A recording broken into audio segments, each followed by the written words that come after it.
Kami bersyukur Tuhan. Terima kasih Tuhan. Kami bersyukur buat kebaikan-Mu, buat kesetiaan-Mu Tuhan. Terpuji nama-Mu, oh Yesus. Terima kasih Tuhan.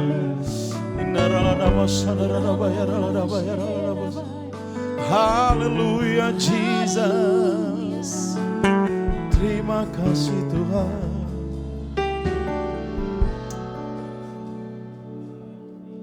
Bapa kami yang berada dalam kerajaan surga, dikuduskanlah nama-Mu. Datanglah kerajaan-Mu di bumi seperti di surga. Dan jadilah kehendak-Mu di bumi seperti surga Tuhan. Jadilah kehendak-Mu Tuhan dalam hidup kami. Jadilah kehendak-Mu Tuhan di tempat ini dalam peribadatan ibadah pertama ini Tuhan. Kami bersyukur Tuhan sudah bangunkan kami di pagi hari ini dengan tubuh yang sehat, tidak kurang satu apapun.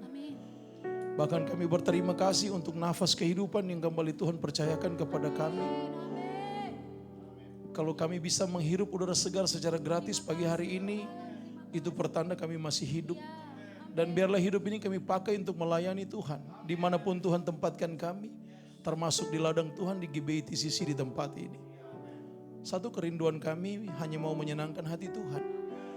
Apapun yang kami lakukan dalam pelayanan ini muaranya untuk hormat kemuliaan nama Tuhan saja. Bukan untuk kami, bukan untuk gereja, tapi untuk Tuhan. Dan bahkan kalau kami bisa berkarya di ladang pelayanan, itu karena kebaikan Tuhan. Oleh karena itu Tuhan, kami membalas segala kebaikan-Mu Tuhan.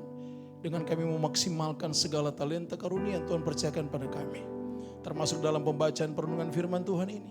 Setelah kami memuji menyembah Engkau, saatnya kami mau duduk sehidangan dengan firman-Mu. Kami mau belajar dan kami siap diajar oleh kebenaran firman Tuhan. Ampuni dosa kesalahan kami dan layakkan kami untuk duduk sehidangan dengan firman-Mu. Pakai hamba-Mu seturut kehendak-Mu Tuhan. Dalam nama Tuhan Yesus, ampuni dosa kesalahan kami dan kami siap untuk mendengarkan firman Tuhan. Kuduskan kami dengan kebenaran, karena firman-Mu adalah kebenaran. Dalam nama Yesus, sumber kebenaran, kami sambut kebenaran Tuhan. Haleluya. Yang siap diberkati sama-sama katakan amin. Terima kasih tim Praise and Worship untuk memberkati. Beri tepuk tangan yang paling meriah bagi Tuhan kita. Haleluya. Shalom. Shalom. Selamat pagi.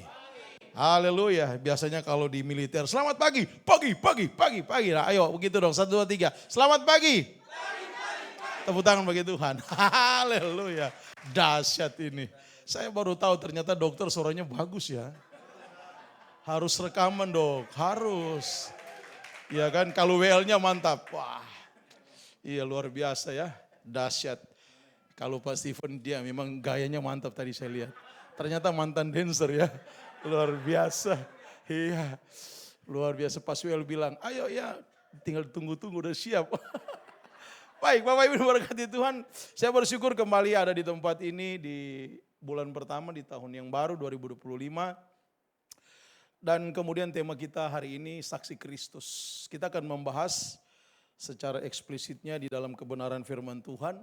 Tentang saksi Kristus itu sendiri ya Bapak Ibu ya. Boleh tampilkan PPT-nya. Iya. Dan yang menjadi landasan berpijak kita dengan tema saksi Kristus di dalam Kisah Para Rasul 1 ayatnya 8 ya. Dan kemudian Bapak Ibu kita akan renungkan secara bersama-sama tentang kebenaran ini. Bagaimana seorang saksi Kristus, bagaimana kita bisa mengimplementasi atau mengaplikasikannya dalam kehidupan kita sehari-hari, baik sebagai pelayan Tuhan yang Tuhan sudah percayakan melayani, maupun sebagai jemaat yang duduk mendengarkan firman. Semua kita punya tugas yang sama untuk menjadi saksi Kristus. Bukan hanya pendeta, bukan hanya gembala, bukan hanya para pelayan Tuhan yang menjadi saksi Kristus, tetapi semua, everybody, siapapun dia, orang Kristen, ketika dia bilang Yesus Kristus sebagai Tuhan dan Juru Selamat, secara tidak langsung mau tidak mau dia harus menjadi saksi Kristus. Karena lewat kehidupan saya dan saudara nama Tuhan dipuji dan dimuliakan. Amin. Lewat gereja kita beribadah nama Tuhan dipuji dan dimuliakan. Oleh karena itu sudah siap semua kita untuk mendengarkan ini? Oke, Tuhan memberkati. Mari kita buka dalam Kisah Para Rasul 1 ayatnya 8. Silakan tampilkan. Ya, karena temanya hari ini kan Blue Navy ya, jadi PPT-nya pun Blue Navy. Iya, saya sudah di WA sama Pak Steven. Pak, kalau boleh pakai Blue Navy. Oh, siap. Makanya saya serba biru ini. Cuman saya cari sepatu biru nggak ada, Pak. Karena belum beli. Ada yang berminat mau kasih? Saya tidak akan pakai Bapak Ibu. Bercanda. Baik, yuk kita baca bersama-sama di dalam Kisah Para Rasul 1 ayat 8, 2, 3 ya. Tetapi kamu akan menerima kuasa kalau Roh Kudus turun ke atas kamu, dan kamu akan menjadi saksiku di Yerusalem dan di seluruh Yudea dan Samaria dan sampai ke ujung bumi. Bawahnya KPR 1 ayat 8. Itu bukan kredit perumahan rakyat ya, tapi Kisah Para Rasul. Amin. Sekali lagi KPR itu bukan kredit perumahan rakyat. Yang biasa yang pakai itu kayak ada di situ, ternyata singkatannya sama ya dengan rumah yang setimpati, bukan Bapak Ibu ya. Baik, saudara tahan di sini dulu ya. Perhatikan baik-baik. Bicara saksi Kristus itu bicara adalah tentang pengikut Kristus. Dan kemudian saksi Kristus ini bukan hanya di Kisah Para Rasul 1 ayat 8, tetapi paling tidak kita bisa temukan di dalam Matius 28 ayat 19, kemudian di dalam Markus 16 ayat 15, kemudian di dalam Lukas 24 47 sampai 48. Jadi paling tidak apa yang disampaikan oleh Kisah Para Rasul ini oleh Dr. Lukas, ya, karena penulis ini adalah Dr. Lukas, dokter loh, ya, dokter yang menulis ini. Nah, kemudian dia juga yang menulis kitab Injil Lukas. Jadi di Matius, Markus dan Lukas, Injil sinoptik ini membahas hal yang sama.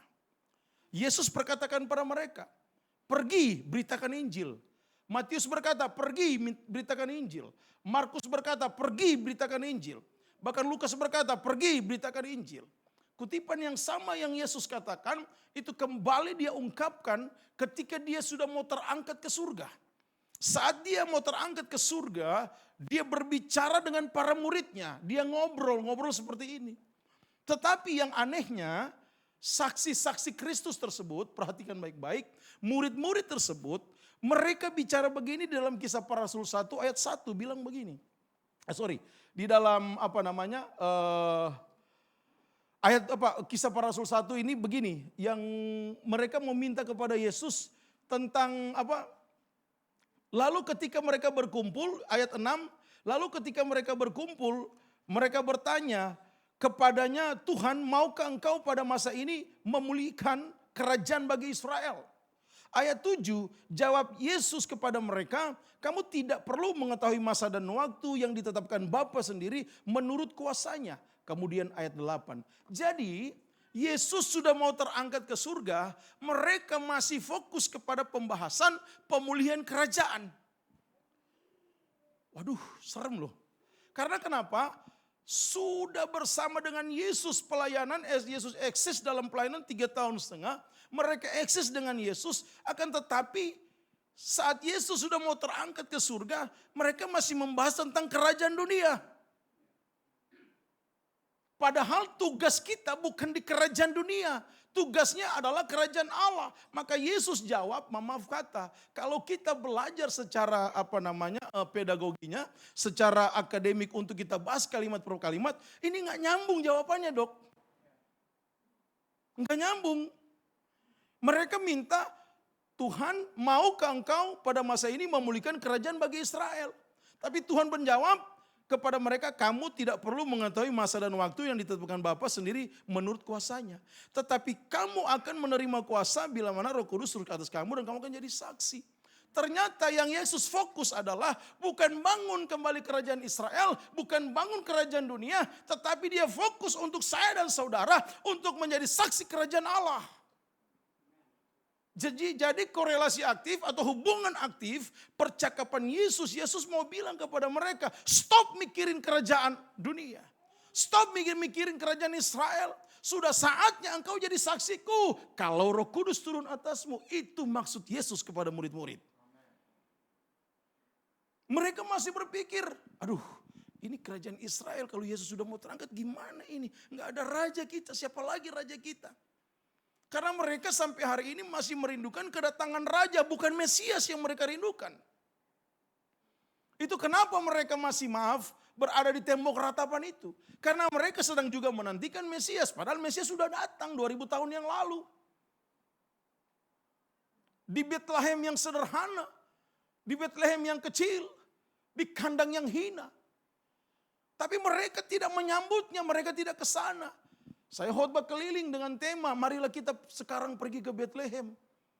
Bahkan khotbah di tempatnya Pak Gembala punya perusahaan. Saya dari Manado sampai di Cengkareng dijemput langsung ke kantor Bapak. Saya khotbah Natal, judulnya sama. Saya keliling khotbah dengan judul tersebut, marilah sekarang kita pergi ke Betlehem. Ada apa di Betlehem? Saya keluar sedikit dari tema ini. Di sana Bapak Ibu tahu, ada Yesus lahir. Tetapi apa yang Alkitab catat? Yang tidak mau pergi ke Betlehem. Yang pertama Herodes. Yang kedua seluruh Yerusalem. Yang ketiga para imam. Yang keempat ahli Taurat. Herodes mendengar kabar daripada orang Majus. Kemudian Yerusalem mendengar itu. Oh, ada raja yang lahir. Herodes iri, dia benci. Makanya dibikin strategi bilang kepada orang Majus. Pergi kalau sudah tahu di mana beritahu aku. Supaya dia bisa membunuh. Dan dia Herodes panggil para imam, ahli Taurat. Di mana dia lahir? Apa para imam bilang? Menurut yang tercatat di kitab para nabi, dia lahir di Betlehem, Yudea. Mika 5 ayat 1. Jadi para imam tahu. Ahli Taurat tahu. Tapi kenapa mereka tidak mau ke Betlehem? Karena yang mereka mau nantikan raja. Salah satu alasan utama secara implisitnya adalah mereka menginginkan raja. Karena after Daud, sesudah Daud tidak ada lagi raja. Itu sangat mengerikan. Bersyukurlah kita yang tidak lagi berdoa kepada Tuhan, pulihkan kerajaan ini. Amin. Tetapi kita berdoa kepada Tuhan, jadikanlah aku saksimu Tuhan. Dan ayat ini jawabannya. Kalau kita berdoa, jadikan aku saksimu. Ayat ini jawabannya. Amin. Kita jangan jadi seperti para imam dan ahli Taurat saat itu. Sudah tahu Yesus lahir di Betlehem. Tapi mereka tidak mau pergi ke Betlehem. Yerusalem ke Betlehem hanya 10 kiloan. Bukan karena sensus pertama kali di dunia. Oleh Kaisar Agustinus, bukan. Itu pertama kali sensus terbesar di seluruh dunia. Pertama kali. Ketika Kaisar Raja tersebut menyuruh semua kembali ke kampungnya untuk mendaftarkan diri. Maka Yusuf dan Maria ke Betlehem. Tetapi bukan secara kebetulan. Waktu kan gara-gara mereka disuruh sensus kembali ke kampung. Bukan. Karena Mika 5 sudah berkata ayat 1. Hai Betlehem yang terkecil di antaramu. Akan lahir seorang pemimpin. Dan itu nubuat terjadi di Betlehem. Amin. Oleh karena itu mereka sedang duduk dengan Yesus. Yesus sudah mau terangkat nih. Sedikit lagi Yesus terangkat. Mereka masih sempat-sempatnya, Tuhan, maukah engkau memulihkan kerajaan Israel? Aduh. Mereka gak mengerti perasaan Yesus, pemikiran Yesus. Maka Yesus bilang tegas seolah-olah jawabannya gak nyambung sama pertanyaannya. Di hati dan pikiran Yesus, aku mau jadikan engkau saksi. Jangan lagi berpikir kerajaan dunia. Jangan lagi berpikir kerajaan Israel. Tetapi berpikirlah kerajaan Allah. Engkau ada di dalamnya dan engkau jadi saksiku. Itu. Hari ini kita berpikir kerajaan Allah. Untuk menjadi saksi di dalam kerajaan itu. Kalau bicara kerajaan itu bicara otoritas. Maklumat raja seluruh daerah desa di pelosok manapun harus melakukan apa yang menjadi maklumat raja. Makanya dulu kalau di film-film kerajaan Majapahit atau apa mereka baca titah raja. Semua harus melakukan, jadi sampai di pelosok manapun harus melakukan hal itu. Kerajaan Allah dibacakan. Jikalau Roh Kudus turun atasmu, engkau harus menjadi saksiku. Dari Yerusalem, Yudea, Samaria dan sampai ke ujung bumi. Ini titah raja kita yang agung. Yesus Kristus. Tepuk tangan bagi Tuhan kita. Amin. Hari ini dibacakan titah raja itu. Amin. Di pelosok manapun ada orang Kristen. Titah raja yang agung ini harus dilakukan menjadi saksi Kristus. Kalau tidak, coba zaman kerajaan. Misalnya semua harus memberikan upeti 10% dari hasil ladangmu. Kalau nggak ada yang bayar, datang pasukan kerajaan, betul? Bukan ambil 10%, semua diambil dan dibawa kepada raja. Artinya titah raja itu harus dilakukan. Bersyukur titah raja kita Tuhan Yesus Kristus. Dia lakukan, dia katakan ini. Dan semua free will kepada kita. Kita memiliki kehendak bebas. Kita terima ini, iman kita lakukan. Tapi kalau ada yang kata aku nggak mau, silakan. Tapi engkau akan menjadi seteru Tuhan. Engkau akan menjadi musuh Tuhan. Dan tempatnya tidak akan bersama dengan Yesus di surga yang kekal. Amin. Next slide. Bapak Ibu yang berkati Tuhan. Bicara saksi Kristus. Dalam bahasa asli itu dipakai kata martus. Yang kemudian kita kenal dengan marturia. 3 pilar gereja.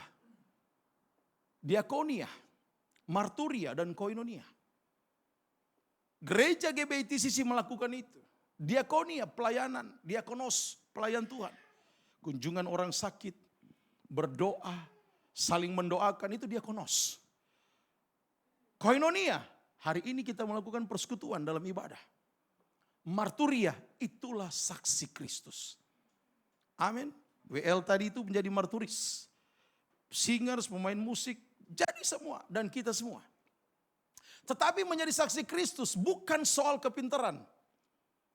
Bukan bukan saya sebagai dokter terus mantap khotbahnya. Bukan menjadi saksi Kristus. Bukan bicara keahlian sebagai dokter suntik-suntik orang. Bukan. Bukan keahlian sebagai marketing. Yang punya 1000 alasan supaya bisa memenangkan satu pribadi. Saya mantan manajer marketing Bapak Ibu. Tidak ada kata tidak bagi seorang marketing. Mati kalau mati.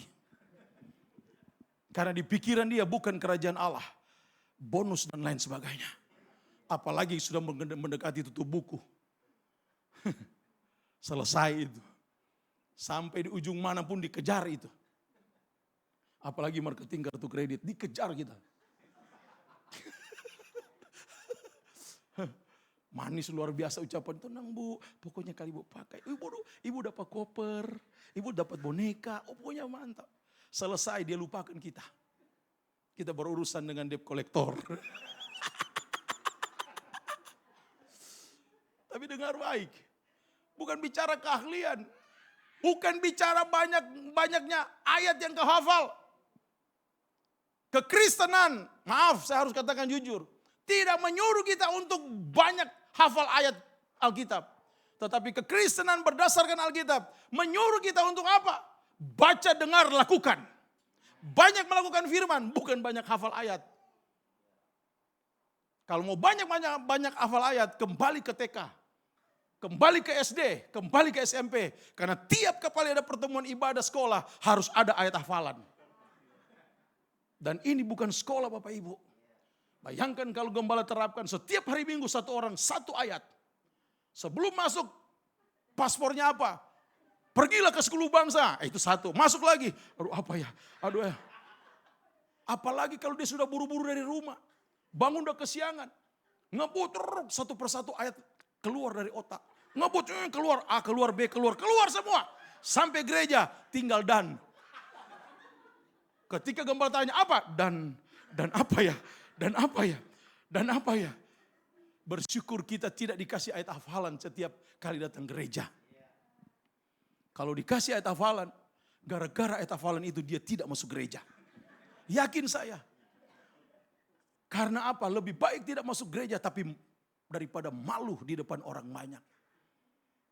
Dipanggil, Pak Steven ke depan, bacakan ayat hafalan. Waduh, ini contoh kalau misalnya enggak hafal. Bingung dong gak tahu. Pas berdiri di depan, gayanya itu bisa berubah. Dari tempat duduk pede ke depan. Apa ya? Tiba-tiba menangis. Gembala kira sudah kepenuhan didoakan dalam nama Yesus. Tuhan doakan. Padahal dia sudah gugup tidak tahu ayat hafalannya apa. Bersyukur Bapak Ibu. Ada lagi pendeta. Mau khotbah Paskah. Mau khotbah Natal, mau khotbah syukur, khotbahnya sama semua. Enggak ada beda. 100 ayat keluar. Terus jemaat bilang, gembala kita mantap. 100 ayat, khotbah itu ada sistematisnya. Saya pengajar homiletik Bapak Ibu, sampai hari ini. Pengajar ilmu berkhotbah. Kalau kita bahas saksi Kristus, fokus. Ada ayat penjelas, ada ayat pembanding, masukkan. Tapi jangan comot semua, dari Kejadian sampai Wahyu engkau katakan semua. Engkau tidak sedang berkhotbah ayat itu semua. Tapi engkau hanya fokus kepada Kisah Para Rasul 1 ayat 8. Ayat pendukung, ayat penjelas, ayat pendaratan perlu untuk kita masukkan. Sebagai sebuah kombinasi agar jemaat mengerti. Oh iya, sama seperti saya pembukaan tadi. Kisah Para Rasul 1 ayat 8 saya sebutkan Markus, Matius, Lukas. Semua berkaitan dengan ayat ini. Tapi jangan yang tidak berkaitan kita habis semua, kita antar semua.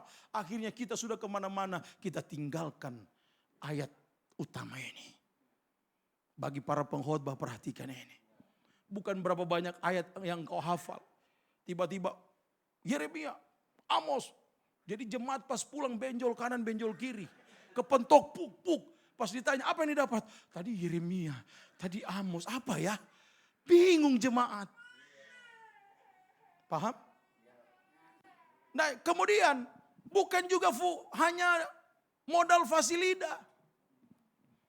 Mentang-mentang dia jago marketing, pemasarannya mantap, bicara MC pernikahan mantap. Gembala bilang dia bisa jadi pengkhotbah. Hei, bukan perkara saksi Kristus, bukan perkara fasilida. Amin. Karena banyak orang fasilida penipu. Termasuk korban cinta karena pacarnya fasilida. Tolong yang korban fasilida angkat tangan. Saya mau doakan biar bertobat.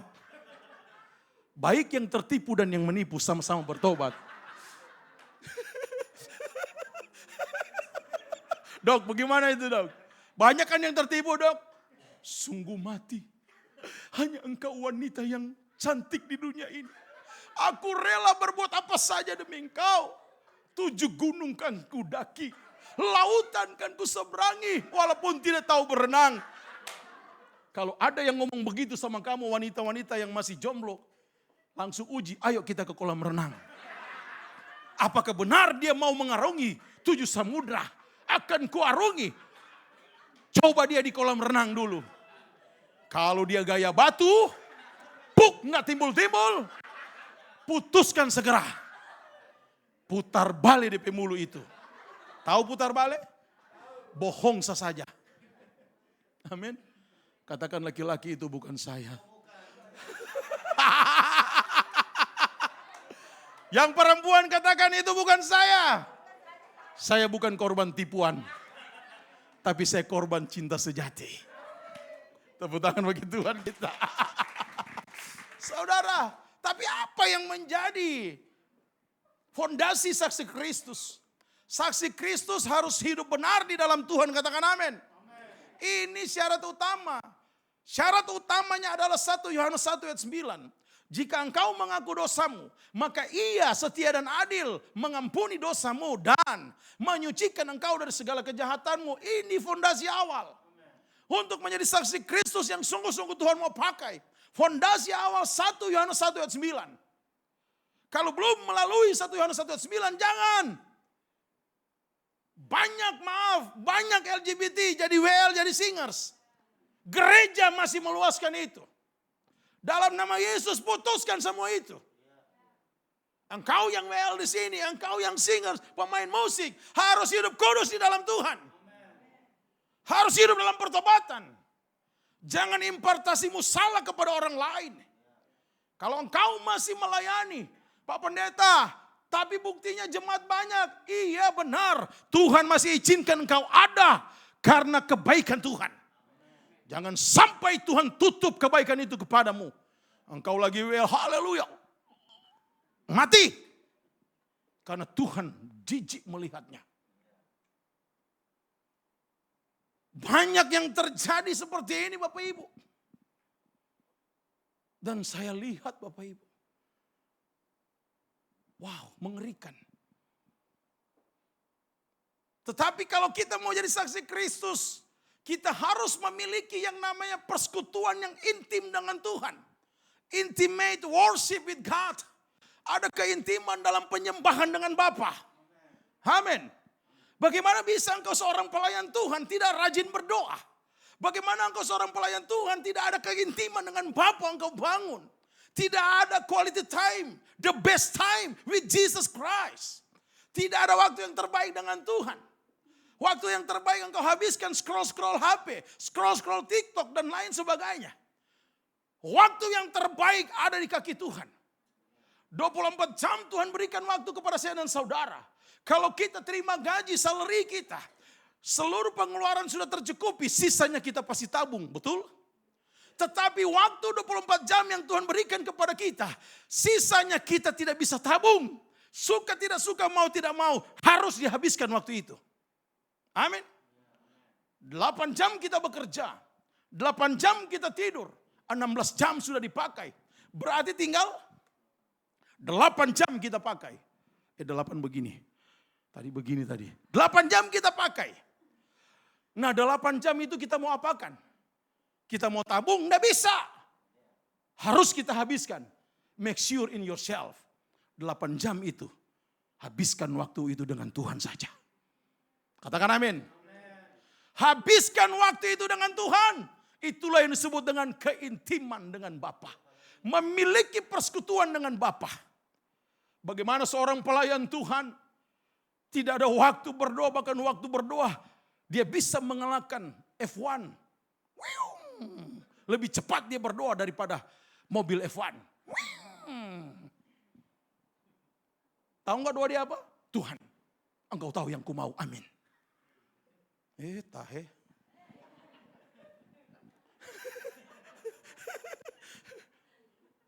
Siapa yang berdoa? Yang buru-buru amat pengen amin segera. Tolong angkat tangan, bertobat pagi hari ini. Siapa yang berdoa ketakutan lagi berdoa? Oh Tuhan, aku percaya kepada ini kayaknya ada bayang-bayang nih. Siapa yang suka berdoa begitu? Bertobat pagi hari ini.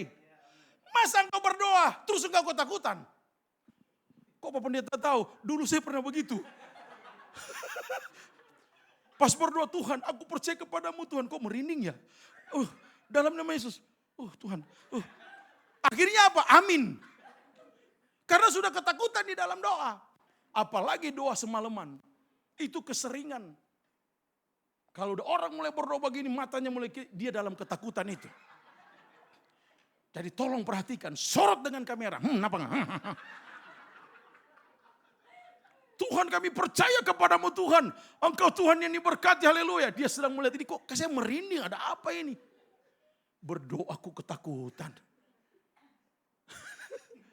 Katakan itu bukan saya. Tapi dia.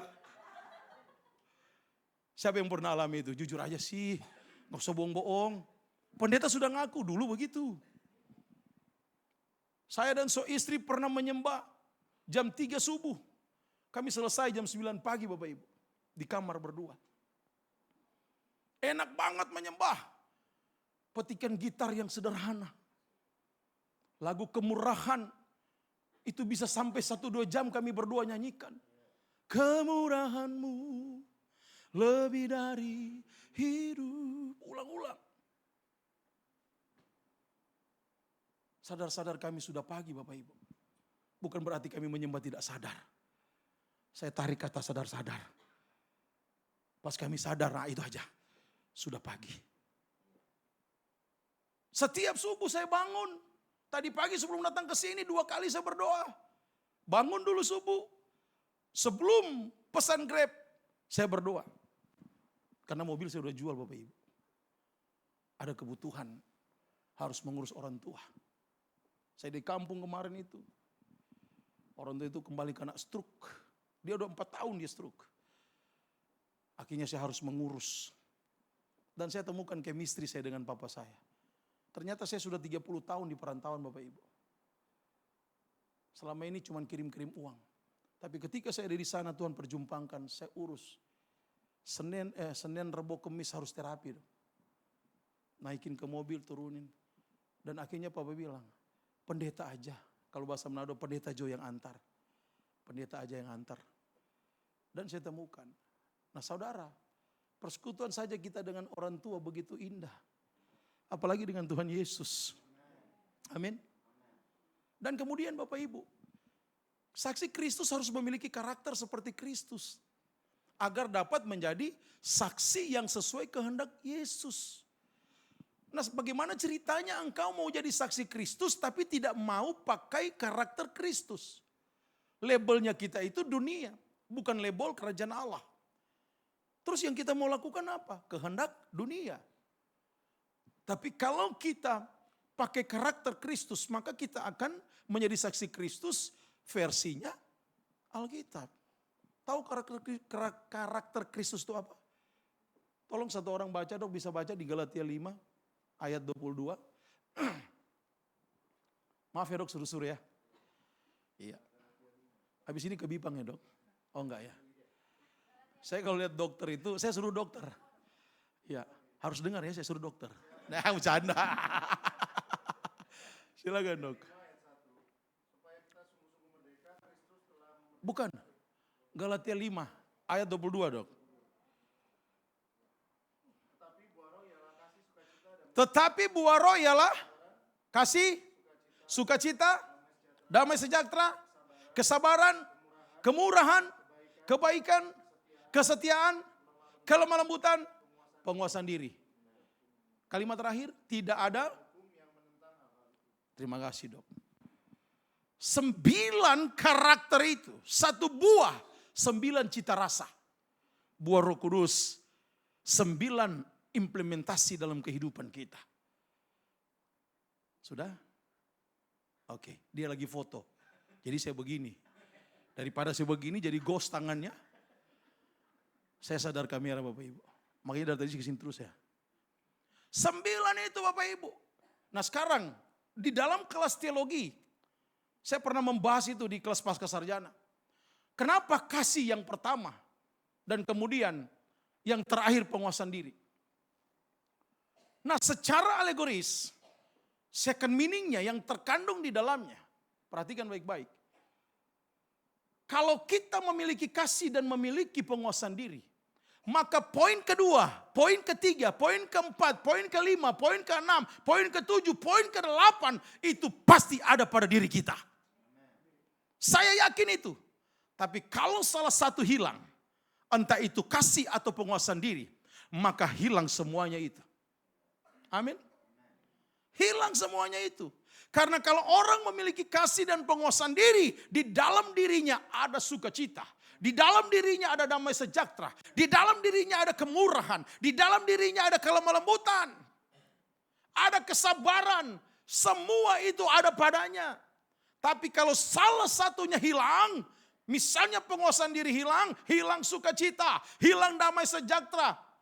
Orang baru sindir sedikit, sudah hilang sukacitanya. Apalagi orang sindir banyak, hilang damai segala-galanya. Tapi kalau engkau punya penguasaan diri, orang sindir sedikit, engkau tersenyum sedikit. Orang sindir banyak, engkau tersenyum banyak. Dia ketawa. Kita sedang menjalani program yang sama, IF. Hidup IF. Saya lagi jalani itu dok. Saudara, coba kalau engkau tidak punya kasih, lebih parah kehidupanmu. Lebih hancur kehidupanmu. Orang yang tidak punya kasih adalah orang yang paling egois di dunia ini. Dialah orang yang egosentris. Bapak Ibu, ada 3 hal dalam pribadi kita yang hati-hati. Yang pertama, kalau ego itu Tuhan yang memberikan. Kepercayaan diri itu termasuk ego dok. Bapak Ibu itu. Engkau singers, engkau jadi WL yang tadinya nggak bisa apa-apa. Tapi ketika engkau ada ego yang positif, engkau bisa melakukan itu. Tapi kalau engkau sudah egois, itu berbahaya. Apalagi kalau egosentris. Ego bisanya begini. Pak berdoa, Pak. Cuma berdoa. Oke, saya berdoa. Ada kepercayaan diri. Tapi yang paling baik kalau dia bilang, pokoknya saya yang berdoa, jangan orang lain. Itu egois. Egosentris lebih parah. Semua-muanya harus dia. Bapak Ibu tahu NPD? Narcissistic Personality Disorder. Semuanya itu adalah berpusat pada diri dia. Dia lebih penting daripada orang lain. Dia ingin dipuja. Dia ingin disanjung. Itulah NPD. Yang kemudian kita kenal dengan selfish bias. Orang yang selfish bias, semua orang salah, hanya dia yang benar. Nah, bagaimana kita bisa memiliki karakter Kristus kalau tercampur dengan selfish bias? Kalau tercampur dengan narcissistic personality disorder? Padahal Alkitab berkata, anggaplah diri orang lain lebih penting daripada kamu. Itu jelas di dalam Alkitab. Dan itu yang disebut dengan kerendahan hati. Orang yang akan memiliki kerendahan hati, dia banyak merendahkan diri di hadapan Tuhan. Sekali lagi saya ulang. Orang yang mau memiliki kerendahan hati, banyaklah merendahkan diri di hadapan Tuhan.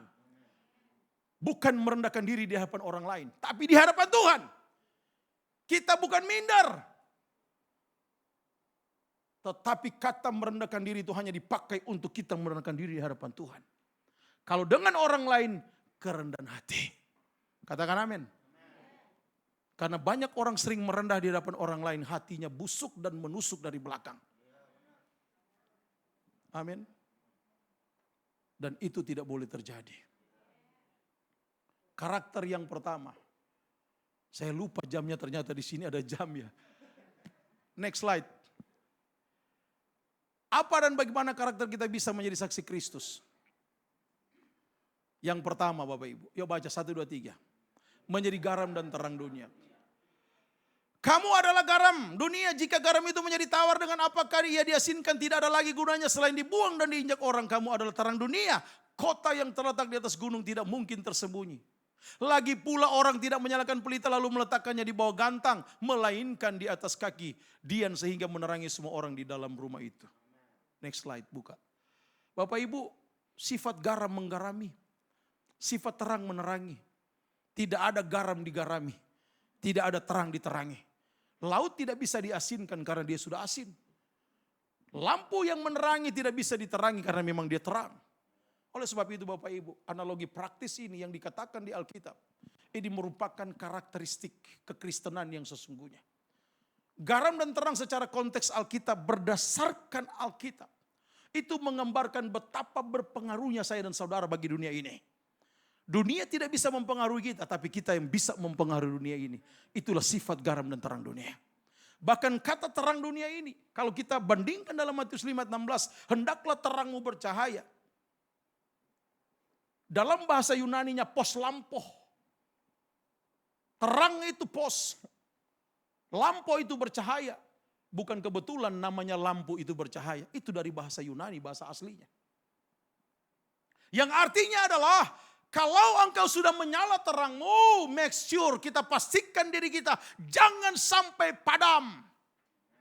Bagaimana supaya tidak padam? Bergaul intim dengan Tuhan, bangun persekutuan dengan Tuhan, maka terangmu tidak akan pernah padam. Amin. Demikian dengan garam. Coba kita bayangkan sayur lodeh tanpa garam.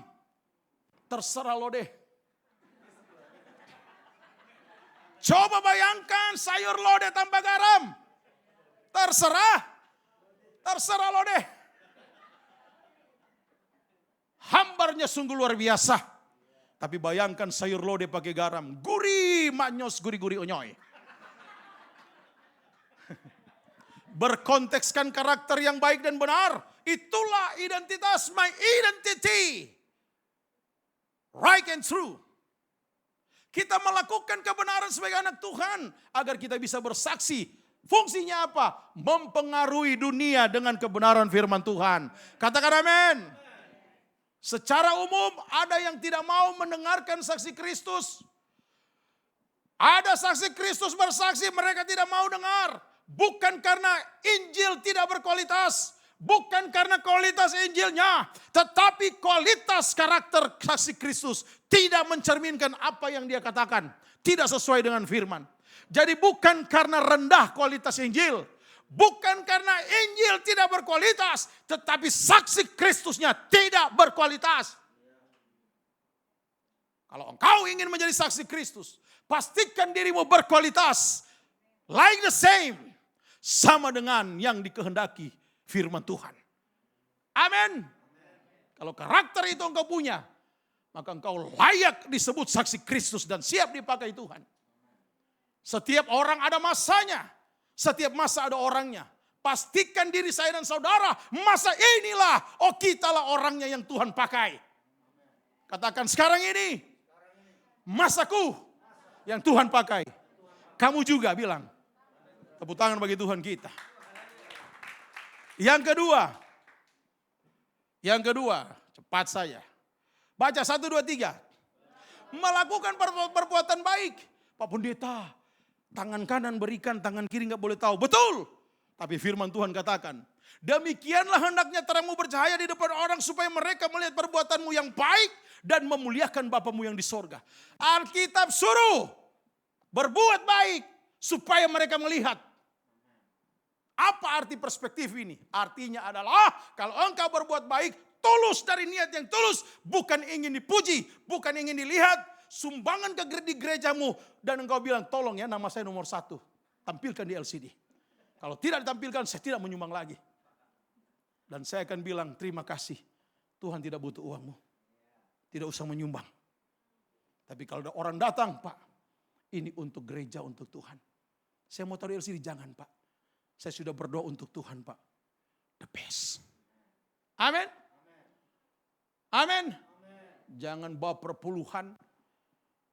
Amplop pegang-pegang begini. Lewat di depan orang, perpuluhan ini ya. Perpuluhan. Nggak begitu kan Pak? Kemarin ada orang begitu katanya enggak. Nggak bisa begitu. Next slide. Amin. Apalagi kau berikan persembahan. Baru gajian, buka dompet depan orang.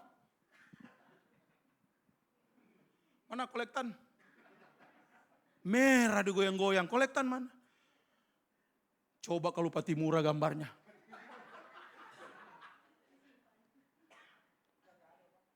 Bukan, digini-giniin. Terus benar-benar dikecilin banget. Nggak kelihatan lagi. Pas naruh di kolektan, yang tersiksa. Yang menghitung kolektan, ini uang dari mana ini? Akhirnya dia bersungut-sungut lagi hitung uang. Ini orang kebangetan banget. Ini niat gak sih? Ngasih persembahan niat gak sih? Amin. Yuk katakan itu bukan saya. Saya merah-merah semua bilang.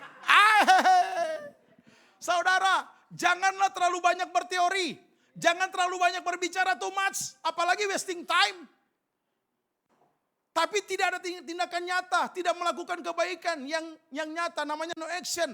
Terkenal di dunia sekarang apa? NATO. No action, talk only. Tindakan kasih yang nyata, perhatikan kalimat ini. Kita melakukan kebaikan meskipun sederhana dan kecil, akan jauh lebih berharga, lebih menyentuh daripada kebanyakan teori dan konsep. Amin. Engkau gulung tikar lagi, gulung kabel ini. Walaupun gembala nggak lihat, gulung saja dengan sukacita. Engkau melakukan hal kecil, dampaknya besar. Amin. Jangan pas lagi duduk ada gembala, langsung. Pak Gep, ini kabel berserakan kemana-mana. Padahal sudah rapi dia bikin berserakan. Biar gembala lihat dia rapikan kembali. Kursi, atur, taruh. Saya sebelum sampai pengkhotbah menjadi dosen teologi, saya atur kursi, gulung kabel, bawa atas pendeta, saya lakukan dengan sukacita. Bersihkan toilet pun saya lakukan Bapak Ibu. Karena kenapa? Karena kita sedang melakukan tindakan nyata. Kalau engkau tidak punya uang banyak, engkau punya tenaga untuk berikan kepada Tuhan. Amin. Jangan tunggu engkau punya banyak uang untuk memberkati pelayanan gereja. Pak Pendeta, saya cuma punya otak, pakai otakmu. Berpikir bagaimana terbaik untuk gereja. Sumbangkan idemu ke gereja. Itu lebih besar daripada engkau tunggu engkau punya otak dan punya pikiran. Amin. Yang punya otak katakan amin. Yang gak ada pulang dari sini cari otak-otak. Makan 20 biji, engkau punya otak 1. Melakukan perbuatan yang baik, muaranya untuk apa? kemuliaan nama Tuhan Yesus Kristus. Amin. Engkau gulung kabel, engkau bernyanyi kemurahan. Engkau selakukan untuk Tuhan. Amin. Amin. Engkau jadi singers demikian. Jangan udah mau jadi singers dijadwalkan, dia udah pusing. Aduh baju apa, sepatu apa, aduh pakai ikat pinggang, aduh gelangnya apa ya. Pas datang cincin jari ada 5. Gelangnya 7 dia nyanyi. Haleluya, haleluya. Ada lagi kamera, haleluya. Well, singer katakan itu bukan saya. Well, anting-antingnya panjang saya lihat tadi, warna biru. Warna biru kan? Pak Pendeta ini perhatikan aja. Iya, saya perhatikan. Panjang warna biru belakangnya. Biar matching dengan bajunya, betul? Amin. Tapi haknya, high heelsnya nggak terlalu tinggi, bagus. Tapi ada WLU tinggi banget tuh. Dia bingung mau jalan bagaimana di mimbar. Saking tingginya. Puji Tuhan di mimbar itu tidak ada lubang. Coba kalau ada lubang. Selesai. Amin. Katakan amin. Pemain musik begitu juga. Ada hadirat Tuhan, pemain bass. Saya lihat tadi geleng kepala. Itu bagus. Engkau menikmati. Amin. Pemain drum tadi. Enggak begitu ya. Apalagi pemain gitar.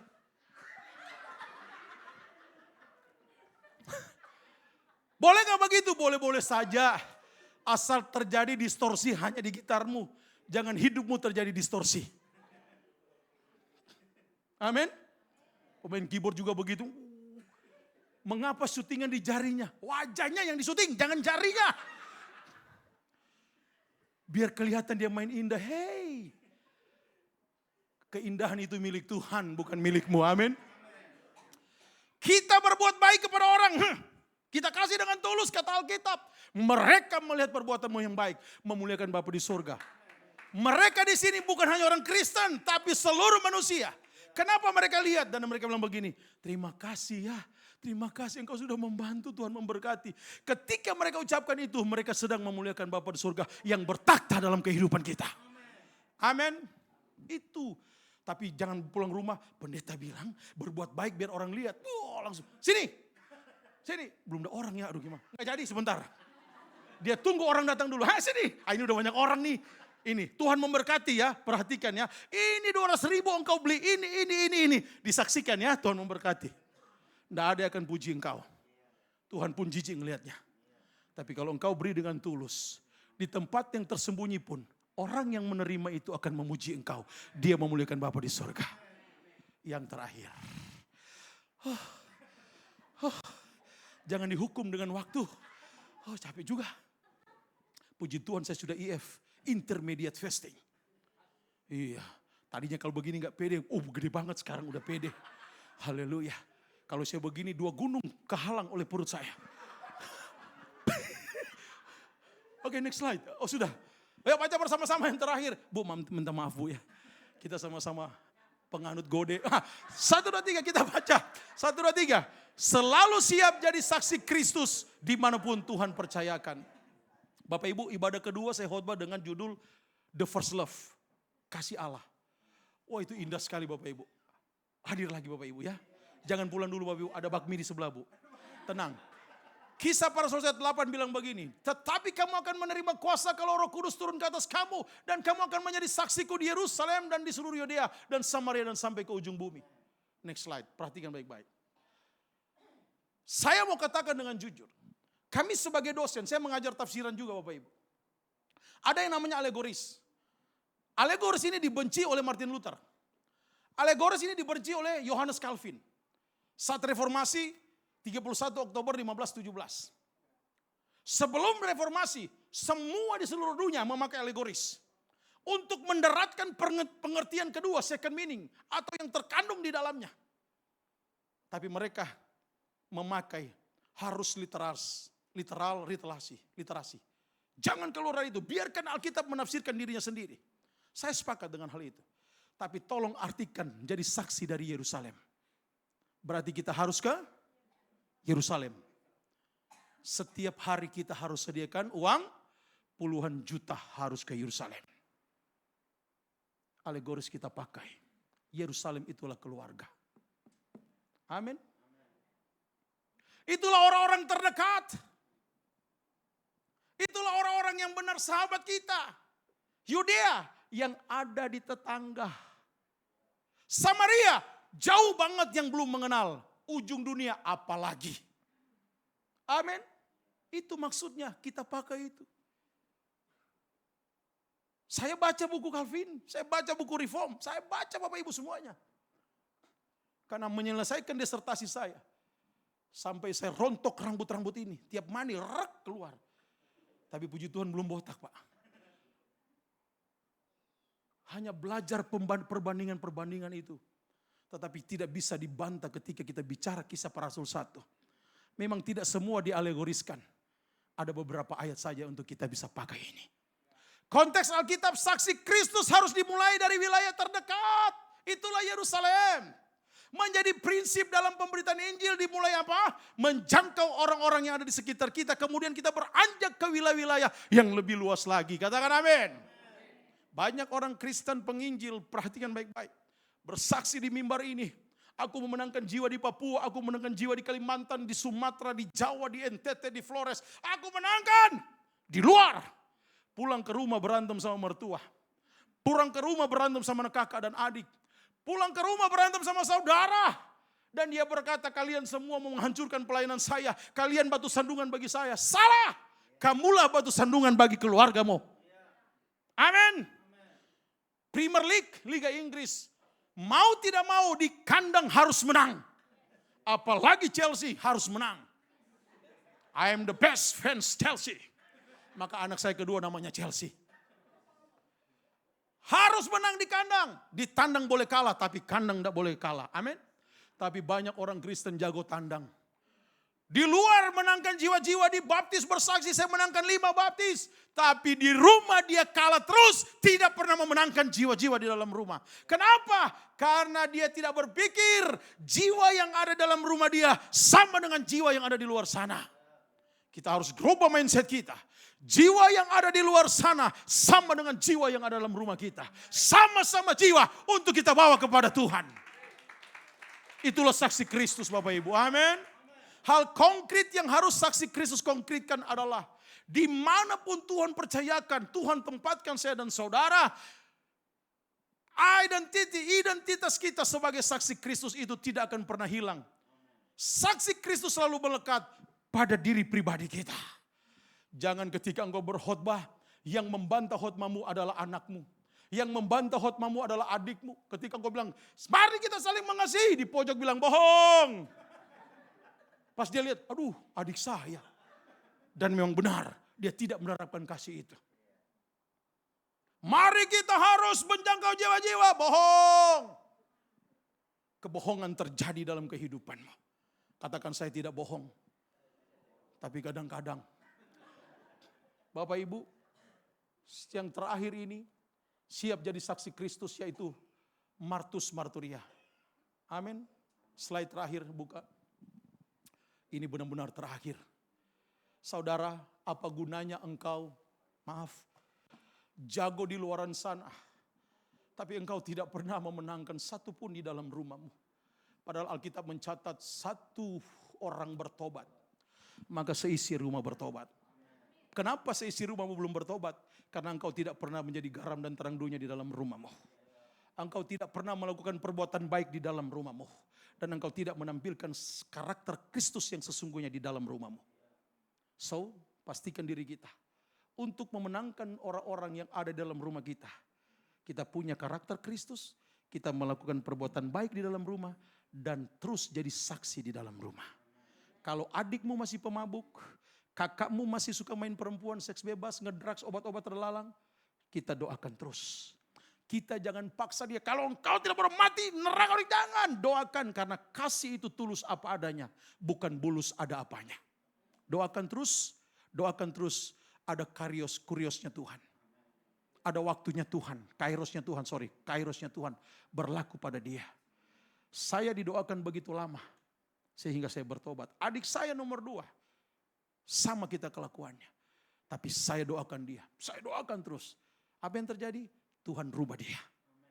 Sekarang menjadi pribadi yang lembut. Dan seterusnya. Paman-paman saya kasar-kasar. Saya dekati mereka dengan firman.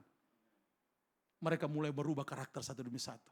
Biasa kalau ketemu dengan saya agak kasar. Wah, sekarang, pendeta mari. Berubah mereka. Karena kenapa? Saya sedang menampilkan karakter Kristus. Bukan menampilkan kesombongan pribadi. Mau jadi saksi Kristus? Bangkit berdiri. Pemain musik masuk ke dalam gang. Ke dalam arena sini. Ke altar. Mari. Yang tadi terakhir kesimpulan.